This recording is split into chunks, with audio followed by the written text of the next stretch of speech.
Hey guys, welcome back to another live Q&A. I'm hoping this is a good time for a lot of you that you can actually hop on and ask questions and we can chat for the next 30 minutes.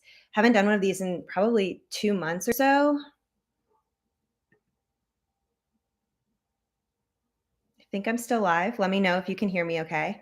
But yeah, we're going to talk for the next 30 minutes. I'm going to answer everything you guys want to know about training, motivation. I know we're starting to get into big time race season. A lot of you guys have your marathons, your half marathons, things coming up in the next couple of weeks, all the way probably through December. So anything I can do to, oh, good, you can hear me. Anything I can do to help you guys feel ready if this is like sort of a panic mode situation for you guys, I hopefully can talk you off the ledge. Whatever we need tonight, I'm here to help you. So I have a couple topics on deck, and then as normal, just drop your questions in the chat, topics you want me to cover, whatever, as we go, and we'll get into it. But yeah, hopefully we can get some good stuff done tonight. So first thing I wanted to cover was something that one of you guys asked in a recent video, which I thought was such a great question that I haven't gotten really ever. How do you know that strength training is helping your running? Like, what are signs that it's actually working? And maybe how long would it take for you to see those signs? First thing on that, I would say, is just you will feel less beat up after a run and certainly after a few weeks of running. So if you've only run without any strength training and then you compare it to a couple weeks of some strength mixed in with your runs, you're going to feel like you're more stable through your hips. You're going to feel like your legs don't need as much work to push off of them to run. So it's not going to feel as laborious getting into the beginning of the run. Not to mention, you're probably going to feel more recovered sooner. So, what might have taken you 4 days to recover from in a long distance run might take 2 now or something in terms of how you feel. Again, guys, if you're just joining us, just drop your questions in there if you need them answered. But yeah, so basically, you will know from the fact that you're less beat up, and then on top of that, you will also start to notice your form changing. So, if you're someone who's always sat into your hips or gotten a lot of that knee drop in, maybe you get a little dropped arches and you feel like you can never keep your feet flat on the ground, you will have fixed that with your strength work because you're paying attention at a slowed down rate. And that's going to be something that you'll notice in the steps of your running too. So I feel like it's how you place your feet on the ground and then overall impact. Additionally, your balance is just better. Like you might notice if you're out on the trails, you're a lot more adaptable to the situation. If things are rocky or technical or whatever, and you have to pick your feet up, strength training probably has made you more confident in that department. Whereas before you might have felt a little scared or feel like you were just going wherever the wind blew you. So starting to get in some questions here. How can we incorporate strength training into our routine without going to the gym? This is this is actually the pinnacle of what I want to get across on my channel, which is that you do not need weights. You can totally do body weight training in a square little area in your house. You need to create resistance for a standing leg. So I love single leg work. That's what is really going to benefit your running the most. Anything that challenges your balance on the single leg will improve your strength to improve your running. So you can do lateral toe taps in a half squat. You can do literally knee drives up, balancing on the one leg, deadlifts, squats, things like that. You can do kind of a mixture of those things, but just making it more unstable by taking a leg away. You can also slow down the tempo of everything. So body weight feels like it's easy if you're just flying through it, but you can do squats 3 seconds down, 1 second up. That already makes it harder. Of course, you can do isometric holds. Any type of those is going to hurt. And of course, you can add time to that. Wall sits, planks, things like that. You can make a 20-minute circuit, 30-minute circuit, and just do, 3 to 5 exercises, 2 rounds through, 3 rounds through, and maybe you do 2 of those circuits and you're good to go. Proper warm up and cool down, but you don't need a bunch of heavy weights. It's really helpful and great if you can incorporate those eventually.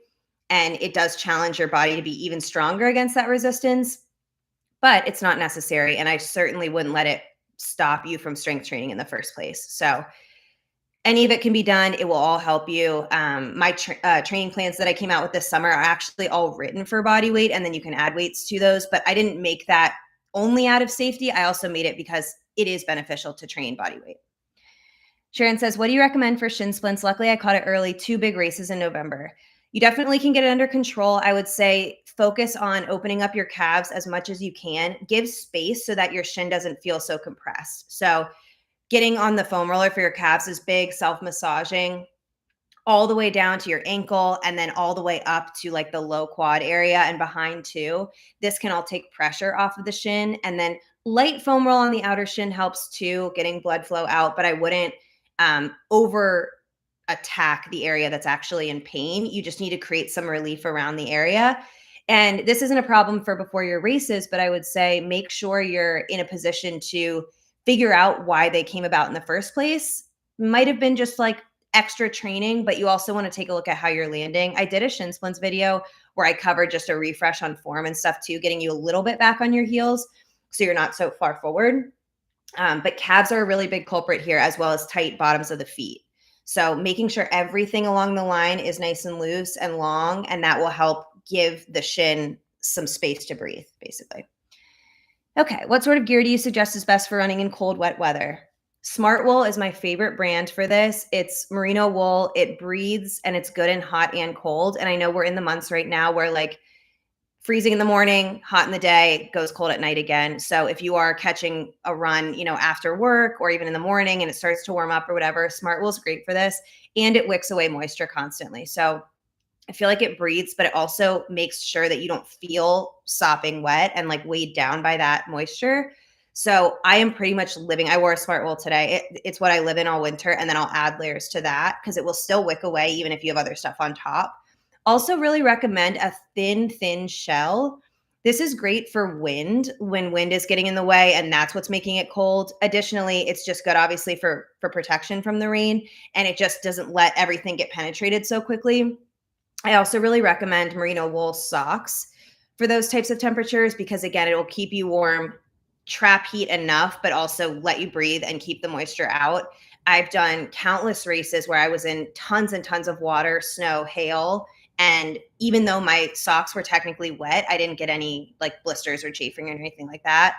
And same with the Smart Wool. It's a nice base layer and they have different thicknesses, but that will keep all of that good through a long period of time. If you guys are just joining us, drop the questions in here. I was saying earlier in this, I hope I can motivate some of you if you guys have races coming up or if you're feeling like you're not ready. I can hopefully talk you down a little bit if you need it. You suggest resistance bands too, don't you? Yes. I think if you guys have resistance bands, if you're doing an at-home strength workout, this can be something that can just make something a little bit more obvious to you. So I was working with someone today, actually. We were trying to figure out where her problem with her knees kind of dropping in when she runs starts. And we figured out her hip is just not supporting her the way it needs to. And we really highlighted that with the resistance band. I had her just doing tiny little pulses out to the side and we could just see how unstable that standing glute was basically. So you can put it under the magnifying glass basically if you get the resistance band out and then of course make things harder. So it's a really easy thing to travel with too. They're really cheap on Amazon. I'm happy to link those for you guys as well. Next thing, until we get more questions, I just wanted to talk about headspace generally through the end of the year. This has been a big one for me. I feel like this is where we all start to get a little anticipatory for the New Year's resolutions and let ourselves drop off at the end of the year because we'll get them next time. Just my little speech to you guys is that we don't know how long we have on this planet. So operate as such. And I think every day, this is the youngest we'll ever be. We have to keep remembering that. And so the best you can, make the most of the end of your year without stressing out that it's busy. I know there's so many deadlines, there's so many parties and gatherings and things that are out of the norm, but rather than fight that, appreciate that we have this much going on and also find ways to do what you can and not be judging yourself on that. And I want to just catch this early before we really get into the thick of the holidays, because I don't want anyone thinking they've failed themselves just because it's different at the end of the year, especially if you do have a race in November and then you just let it all go after. I just say like still keep some activity in your life, keep some walks going, just movement. So you just don't totally have to come back from zero in January. Even if you're going to a new training block, you don't have to make it so nothing and then getting back to it. Hopefully that helps you guys. I know it can feel like there's a lack of direction if you're between races, but it doesn't need to stop you from maintaining what you've built. And you don't have to do so much volume, but you can definitely protect that and not come down so hard on yourself when you get back to it. Okay. The worst has happened. I'm sick with my 20 miler looming on Saturday before a November 16th marathon. What's the latest you'd recommend delaying the 20 miler to? Okay, great question. Let's pull up the calendar. We are a month out. Okay. 16th.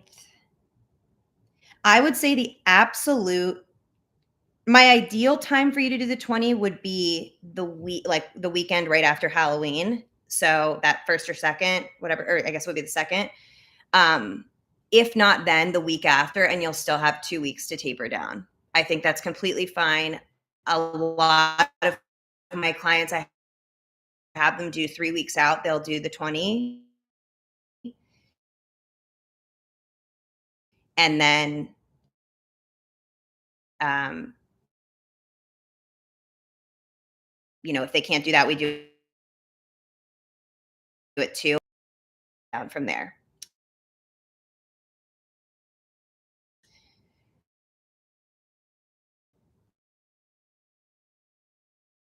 So